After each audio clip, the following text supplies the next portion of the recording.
Hi, my name is Bill, and today's story is a true story about a woman that more than anything in the world wanted to be a mother. You think she got her wish? Well, we're going to find out in our story called A Baby for Hannah. Now, a long time ago, there was a woman whose name was Hannah, and Hannah loved God very much. But she also loved children, and she was very sad because she had no children. So she decided that she would go to the temple and she'd pray to God and tell God how she was feeling.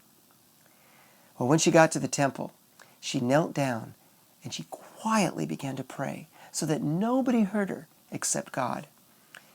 And she said, God, more than anything in the world, I want to have a son. And I promise if you give me a son, I will love him and care for him. I'll make sure he has food to eat and clothes to wear and a place to stay.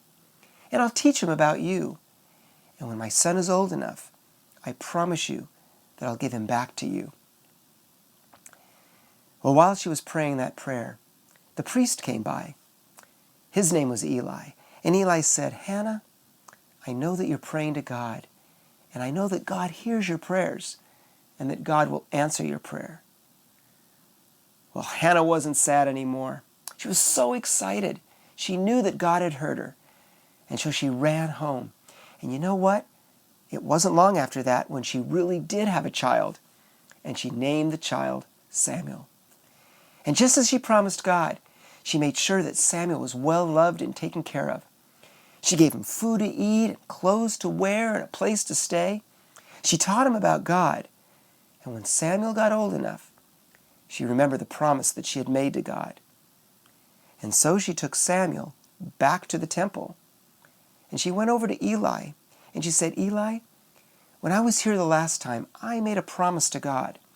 And that promise was that when my son got to be old enough, I would give him back to God.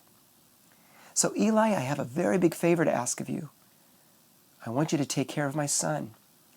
I want you to teach him all you can about God and give him opportunities to serve him. And I'll come back every year to see how he's doing. And she did. Every year, she would come by with a new coat for Samuel. And every year, she would tell him how much she loved him. You know, God answered Hannah's prayers. Have you ever had a time when you've prayed to God and you think, God's not answering my prayer? Because maybe you prayed something and it just doesn't seem to happen. It seems like he's not answering. Well, this is something that I can promise you. Every time you pray to God, he always hears you. And he always answers your prayer. Now remember, he's a father. He's a good father. And good parents don't always give us everything we want, do they? Sometimes we pray prayers to God, and God's answer is no. Sometimes we pray prayers to God, and his answer is wait. Now's not the right time. And other times when we pray to God, we get our answer right away. So remember that when you pray to God, he always hears you. And if you don't get what you've asked for, it's because God knows what's best for you, and he'll make sure that you get the very best. Well, we're going to hear more about Samuel in the future. But until then, it's time for me to say goodbye. So I'll see you soon. Bye-bye.